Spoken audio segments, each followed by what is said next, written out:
ADHDers, neurodivergent friends and fam. We want to get past our era of people-pleasing. We want to get past our era of bargaining with ourselves about our value and our worth. We want to get past our era of turning ourselves in circles, jumping from idea to idea to idea, and forgetting to pause and value what those ideas are. Ideas are currency. We all have gifts. For neurodivergent people, we move so quickly. The world around us moves so quickly. It's so hard to sit with our gifts. We feel delusional sometimes in those moments where we go, I'm really gifted, I'm really special.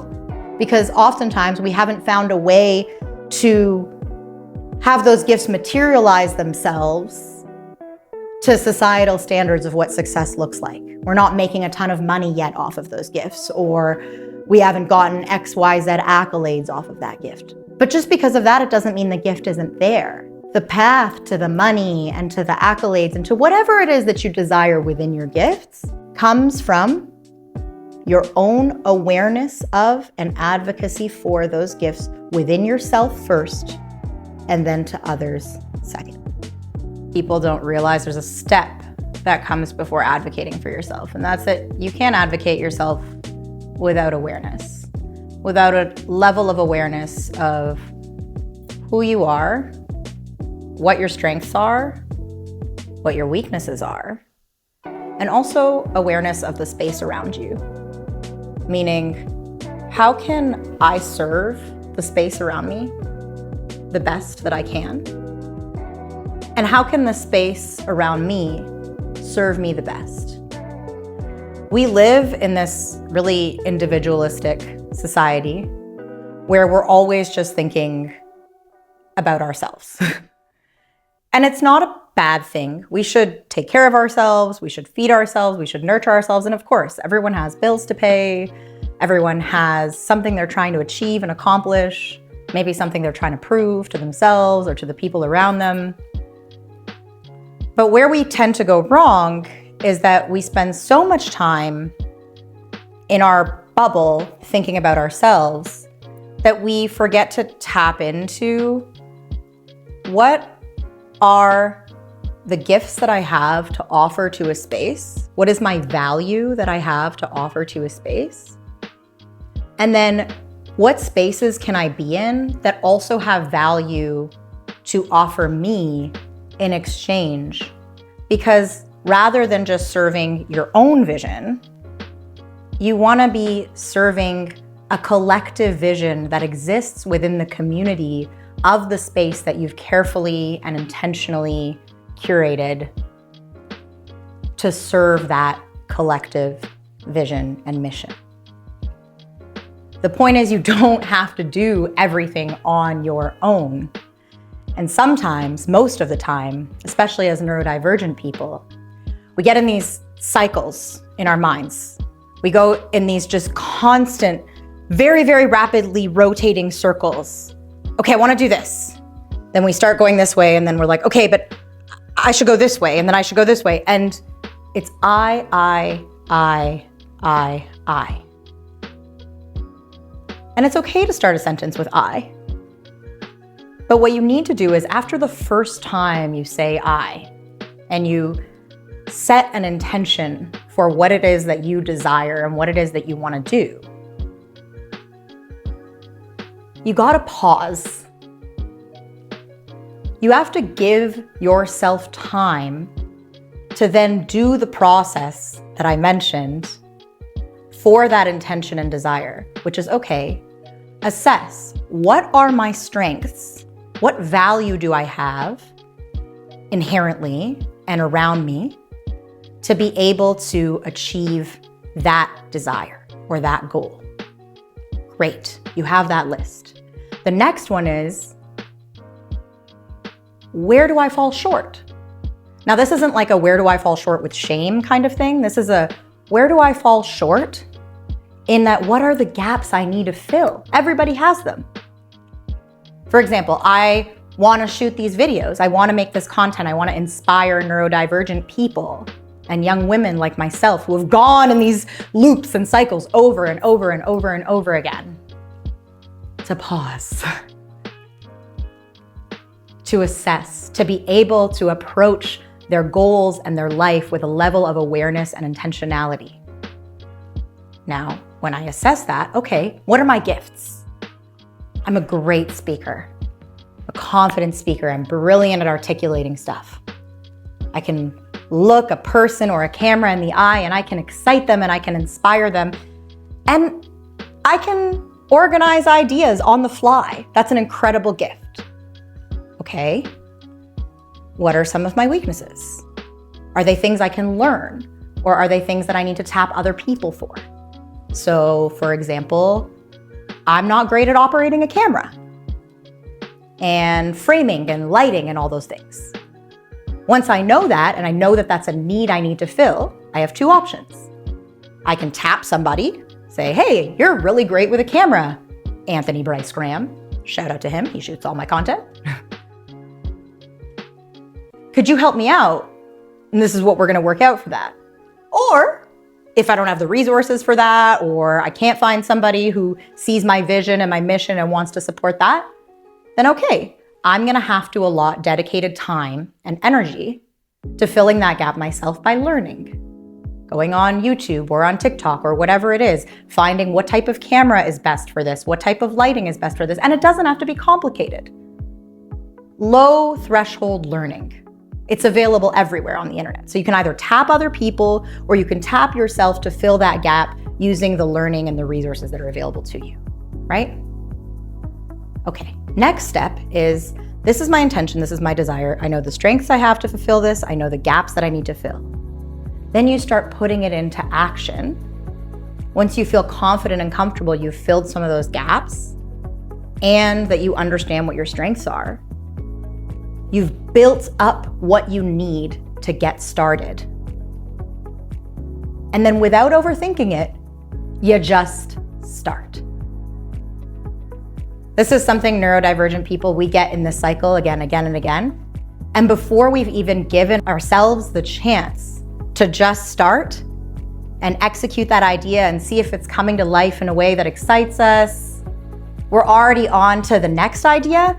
Or we've overthought ourselves into paralysis to the point where the idea isn't even exciting anymore. It's actually just anxiety provoking. So then we have to move on to the next idea.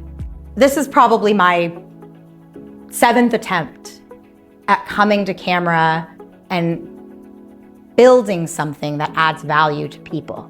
Because I'm a marketing person by trade. I've spent the last 15 years of my life in marketing. And I can teach business owners and brands how to run a killer marketing campaign, how to work with influencers, how to work with creators, how to build a really strong brand position. You can hire me for that, 100%. So that's how I started. I'm gonna teach people how to do that online. Once I started, and I realized I filled the gap of like, okay, I can have someone help me film. These are my strengths. That's when the idea was able to evolve, as opposed to just running away from the idea that I had and then feeling like I'm giving up on it and starting something new. This iteration of what I'm doing is a simple and natural evolution from the first idea. So I don't feel that guilt and that shame that a lot of neurodivergent ADHDers feel when they sort of came up with a concept or a framework and then they walk away or they go to the next thing. No, it's how did the experience that I had and the things that I tested contribute to evolving this next creative idea to be the best that it could be. If I had gone right into shooting this type of content to inspire neurodivergent people and people with ADHD like myself to be able to execute and live their happiest and most fulfilled life right away, as soon as I decided, oh, I'm gonna go do YouTube and I'm gonna start my own channels. That could have worked, but I kind of needed to go through the process of filming content that felt like maybe lower hanging fruit to really understand that, hey, I can do this. I film great content. I built up a channel pretty quickly, 1,200 subscribers on YouTube, 2,500 on TikTok, 4,500 on Instagram, within like 6 weeks. But what I really realized in that time was, sure, people are maybe following me to learn how to run a marketing campaign, but there's something more there. It's in the personality, it's in the storytelling. And every time little pieces of my story influenced the way I approach marketing, came into those videos, that was the spark that I felt. That was the fulfillment that I felt. And again, because of that moment of pause, I knew, stop right there. Listen to that. In a whole 45-minute video I was shooting about marketing, I felt that spark twice. And at both times, it came to me when I was really talking about the relationship between psychology and marketing. When I was talking about working with my brain to find the balance between structure and strategy and creativity. Those are things that are unique to the neurodivergent brain and the neurodivergent experience. So to kind of come back, because the ADHD brain does a loopy, loopy, loopy, loop, to come back to the core of what we're talking about here. When you're asking yourself questions of like, oh, I have all these ideas. I don't know what I should do. I don't know how I should execute. I don't know how I should ask for what I need in order to make this vision come to life. The first step is awareness, to get really, really clear about what it is that you're trying to do. The next step is to take inventory. What are my skills? Where are my shortcomings or my weaknesses? Okay, great. Next step is action. How am I going to use those skills? How am I going to fill those shortcomings and those weaknesses? And then the last step is just now you've got this inventory, you've got this awareness, get started. Fill the gaps, use the strengths, and just begin. Now, once you get started, I'm not saying it's a smooth road, it's perfect. I'm not saying that you don't have days where you want to give up. I'm not saying that it was even the right way to move. Like I said, when I started doing content for YouTube and TikTok and Instagram, I was teaching businesses how to do marketing. You're allowed to evolve the idea. You're allowed to pivot, change the idea altogether. But the way to do that without feeling like you're abandoning something or you wasted your time or you wasted your energy or other people's if you tap them for support is to really take dedicated and intentional moments of pause to assess what parts of the process, once you've started, are really working, what parts spark your joy, bring you excitement, feel really, really, really good. And then ask yourself, how can I do more of that? And then ask yourself the opposite question. What parts feel, ooh, uncomfortable, I don't really like this, da da da da. Now, when you discover that, some people might think the answer is, ooh, I don't really like this, it feels uncomfortable, walk away. And that's an option. You can, but you can also ask yourself, does this feel uncomfortable because it's unfamiliar? Or does this feel uncomfortable because it's not right? And it doesn't match up with my awareness of what fills my cup and makes me happy and ultimately will make me money. Once you have that answer, you have the formula to really optimize your task and your brain and your mission and your actions to line up with your awareness of what's working and what isn't, of what you can give yourself and what you need from others. The best way to advocate for yourself and get things from others that you need is to be really authentic and honest with those people about how their contributions and your contributions work together to serve a collective mission and vision. The people that you tap, the people that you feel like you need to be advocating for yourself with, before you ask them anything, you have to ask yourself, are those people aligned to my values? Does what I know about their mission and their vision for themselves align with my mission and my vision for myself?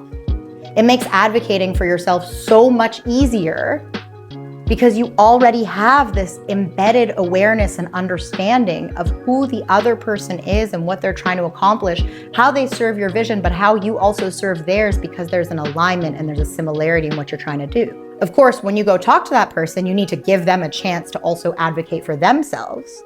You don't want to make all of your assumptions about them and their goals and their mission and their vision true until they've confirmed, in fact, that there's an alignment there. But the truth is, when there's a real alignment, advocacy becomes so easy because it's not this big mountain you have to climb.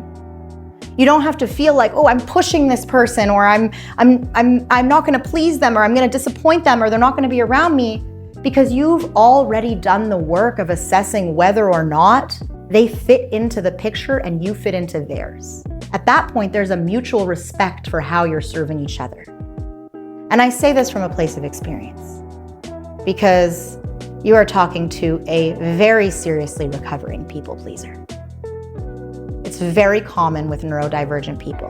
The truth is that before the age of 20, people with ADHD and on the autism spectrum, anyone with neurodivergence, receives 20,000 times more negative feedback than their neurotypical peers. There's a trauma in that, in not being good enough, in not feeling like you have value that you're adding and bringing to a space, in feeling like you're a burden or all you do is take. For years, up until this year, I'm still working on it. We're here to heal together because I know I have value, but without defining what that value is, truly defining it at its core and aligning myself with people and spaces that will immediately recognize that without me having to sell it. I would just walk willy-nilly into spaces thinking that I'm the beggar, thinking that if I don't offer everything I have to offer right on the table, all of it at once for free, to be used and at times abused, that I'm not able to add value because I need something. What you need before you need anything is a sense of respect. And you can't demand respect from other people if you don't demand that respect from yourself. How do I demand respect for myself? How? I can't say that I have all the answers to that, but I can say that respecting yourself requires a level of discipline and consciousness within your gifts. Looking for all of the evidence around you and within you of the value that you bring. Never letting a compliment or an affirmation from another slide right over your head with this level of humility. No, internalize that. Internalize it and then multiply it for yourself. Times 50, times 100, times 1,000. If you give yourself currently 1 or 2 affirmations a day, multiply that number by 500. And then tell me it's still hard to advocate for yourself in a room. I know that it takes a dramatic impact on your self-esteem when you have 1,001 ideas and it feels like you didn't bring any of them to life, into full fruition and fulfillment. But you don't have to do it alone. You just have to pause.